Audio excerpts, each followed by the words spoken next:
Sundays are crazy long days now, and that's why recovering after Sundays is so important, because Sundays are just grueling days. 6 o'clock to go catch a flight.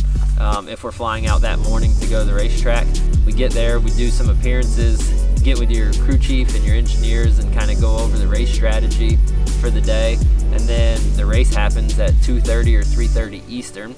You get done with the race, you hurry up, you clean up, you get changed, you get back in your rental car, and you get back on the team plane, and you fly home, and you get home. Usually, if we're on the East Coast, I'll get home anywhere from 11 o'clock, 10 o'clock to midnight. And then if we're anywhere past, Texas, we're getting home at 2, 3, 4 o'clock in the morning. A solid 20-hour-ish day on a given Sunday. That's one of the probably most untold stories of our sport. The grueling schedule, the travel schedule, the long work days, the physical exertion that it takes throughout the race, the sweat loss, the dehydration, 7-8 pounds per race that we lose, and then you're trying to get it back on as quickly as you can so you can get your body recovered. It's a grind. Skiing, right? So Black Diamond is that way, so that's like super hard and technical, and then a green circle is like the easy trail. Like if I'm gonna ride with him, I'm gonna ride the green stuff. Yeah.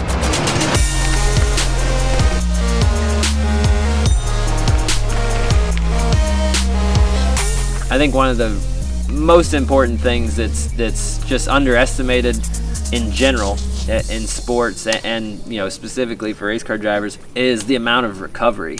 You think about all the other stick and ball sports, right? And they play half their games away and half their games are home. We spend our whole season traveling. You're racing throughout the weekend. You get 6, 7, 8 hours of sleep on Sunday night, and Monday is such a just kind of a wash for a day because you're just trying to recover the hydration and just all the things that you need so that you can keep like performing at your optimum week in and week out for the long season that we have. For me, I enjoy cycling just in general. I don't enjoy running that much. I run because it's easy or quick, but if I have my preferred choice to go get an endurance type exercise, then it's always going to be on a bike. Inside the race car, I'm in there for 3 hours, zone 3-ish heart rate for the majority of that 3 hours. I can ride my bike for, whether it's a road bike or a mountain bike, I can ride for 2 hours, build that endurance base up and stay fit. So mountain biking, you're just more up and down, out of the bike, out of the saddle, so they call it, going through like these spikes in heart rates from like climbing and then coasting down and running over obstacles, where road cycling is really a different form of exercise altogether, because you spend a lot more time in the saddle, sitting down. Let's do it. I love being outside in the heat. It's my favorite way to train for being in the race car. This past weekend at Road America, it was like 92, 93 degrees outside air temp. I mean, it was 140, 145 degrees inside the car, and you are working, especially at a road course. I mean, we're always working pretty hard inside the race car, but at a road course, you're working really hard. You're shifting gears, you're braking really heavy, you're turning left, turning right. You shifted pretty hard. Oh yeah. With a glove on. Yeah.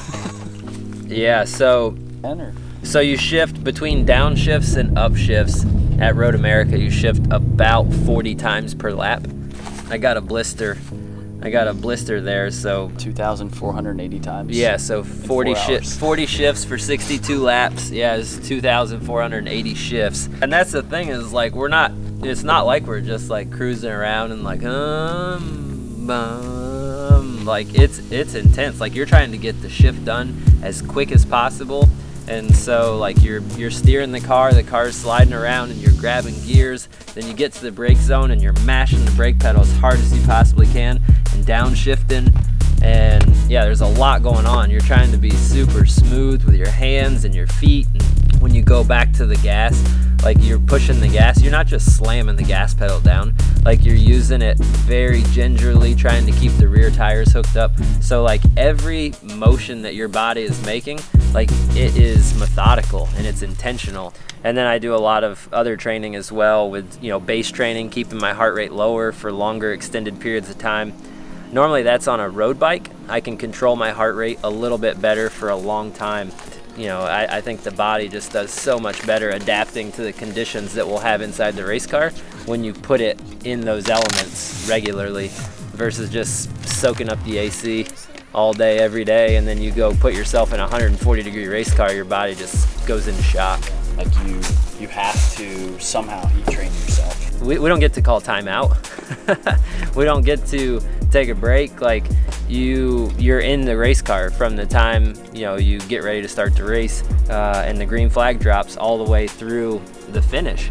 Like I wore my whoop in the race car, and you can see, I'll show you, that's the race, and that's the end of the race, and then it kept tracking for about 30 minutes after the race as I was getting out of the car, going back to the motorhome, getting dressed, getting cleaned up.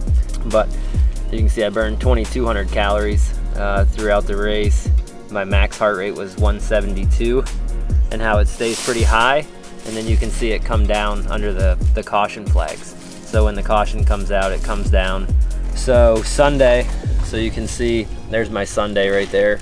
I got 9 hours and 22 minutes of sleep. I was primed and ready for the race.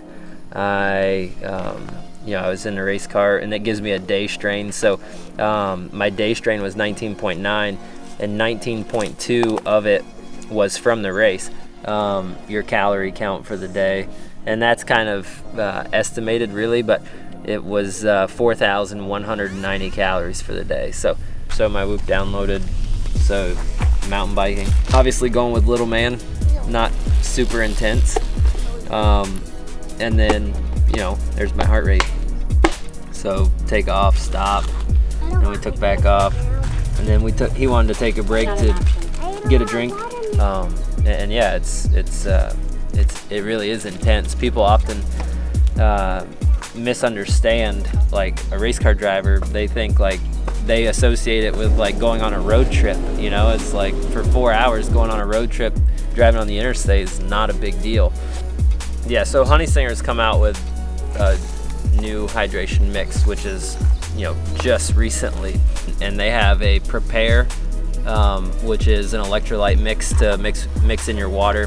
They have a Perform, which is a different formula for while you're during your intense activity. And then they have a Recover. Riding my bike or when I'm in the race car, I'm always drinking the Perform.